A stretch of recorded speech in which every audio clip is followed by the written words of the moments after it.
Welcome to the Military OneSource Podcast. Military OneSource is an official program of the Defense Department with tools, information, and resources to help families navigate all aspects of military life. For more information, visit MilitaryOneSource.mil.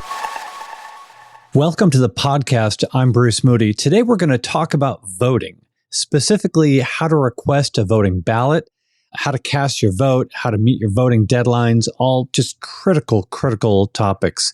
Our guests today, we have Dr. Lisa Thomas and Brianna Paul.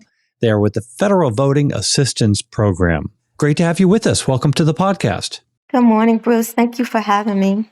Hello. Thanks for having me, Bruce. I'm happy to be here. Dr. Thomas, let's start with you. I really would like to have you describe what the Federal Voting Assistance Program is. And feel free to foot stomp the fact that you're actually part of the Defense Department, which is just awesome.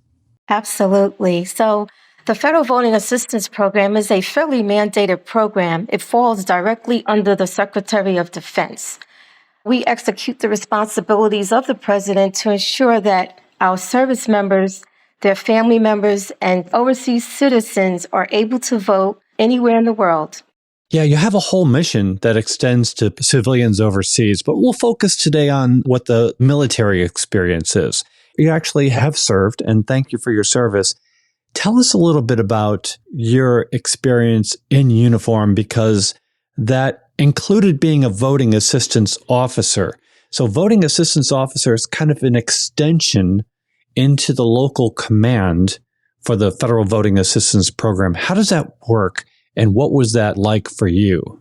Absolutely. For many of our service members, while you're in the service, you think that you cannot vote because you're away from your voting jurisdiction. So far from the truth. I served over 20 years of service in the Army, and it wasn't until my latter years that I was able to use the absentee voting process. And it was very simple. Unlike going to the poll station, I was able to do it and successfully doing it. And then, as I became the installation voting assistant officer, I was able to introduce to many service members and family members that was unaware of that program to take advantage of their right to vote and vote from anywhere in the world using the Federal Voting Assistance Program resources. It's interesting you mentioned being able to vote from anywhere in the world. I voted absentee when I was in uniform. I voted absentee so many times that it was actually rare that I was actually going into a booth, a local precinct to vote. So the absentee became kind of the norm for me. The most interesting example of voting while deployed, there was an Army colonel who was deployed to the International Space Station. He participated in an election from orbit, which is very, very cool. But Brianna, if you can come into the conversation, what I want to do is focus in on the steps to how people can vote. There's several steps that people really need to do, and walk us through. This is the same for service members and family members who are trying to vote when they're away from home. Yes, Bruce. And when we talk about the steps, we want to remember that it's super simple and easy. It's basically a two-step process of making sure that you fill out, sign, and send in your federal postcard application to your local election office. And then you will receive your ballot once your local election office has processed and approved your form. And then they will send you your absentee ballot where you will fill that out and you will sign that and you will send that back to your local election office. So it's a pretty simple process.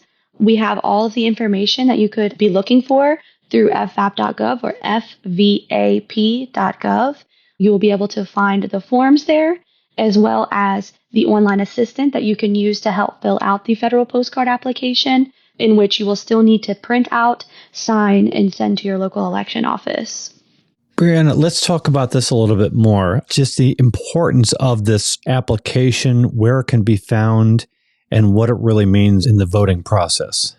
Right. And as Elisa was talking about voting assistance officers, there's going to be voting assistance officers for each branch. So you'll have voting assistance officers within the Air Force, the Marines, the Navy, the Coast Guard, the Army, and they're all going to have those under them, the unit voting assistance officers, and they should be reaching out to those that are absentee voters to let them know that they have access to these forms, access to the FAP.gov website. And the federal postcard application, it is very important because it actually simultaneously will re-register you and also request your absentee ballot. So once you fill out this form and you send it into your local election office, it's going to register you and request your ballot. And within 45 days of an election, your election office is going to send you your state absentee ballot. So you should be getting that form. We also have a second form that's important called the Federal Write-in Absentee Ballot. And that's a form that you would use in any chance that you do not receive your state absentee ballot after sending in your federal postcard application. So there are two ways to protect your right to vote. And both of these forms are federally protected and reserve the right for you to send in your absentee ballot to your state. And you can find those again through the online assistant, which is a super easy way to fill out the form because this allows for all of the information that is required by your state to be automatically populated into the form. So everything that is required, you will show up with a small asterisk.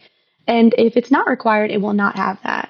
You can also download the form through our site and fill it out, print it out and sign it, as well as reaching out to your local election office and letting them know that you've filled out the form and sent it in and making sure that they have received your federal postcard application.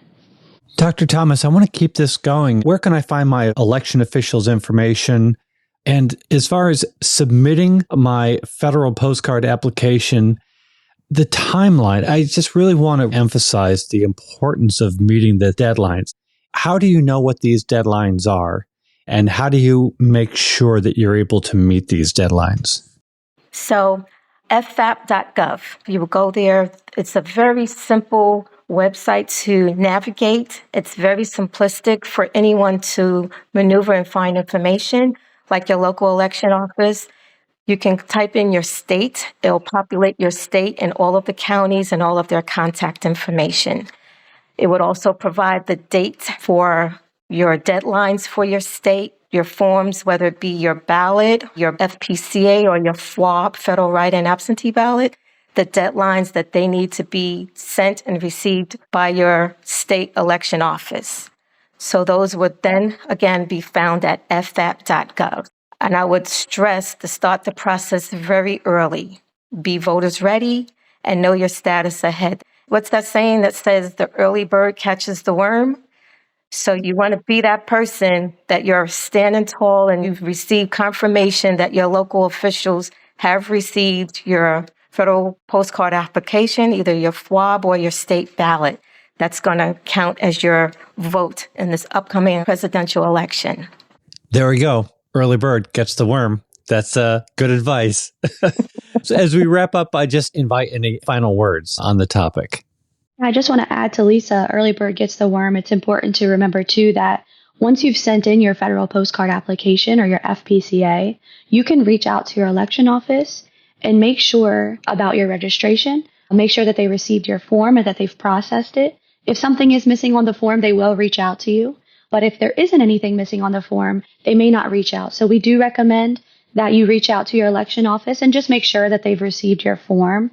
And of course, we're always here if you have any questions, as well as your voting assistance officer. As Lisa was talking about, they have those trainings. So they are there to help provide you guys with answers and make sure that if they can't provide those answers, they can send you our way. So you could reach out to us at vote@fap.gov, or you can call us at 1-800-438-8683. We are here every day, Monday through Friday, 7:30 a.m. Eastern Time to 4 p.m. Eastern Time.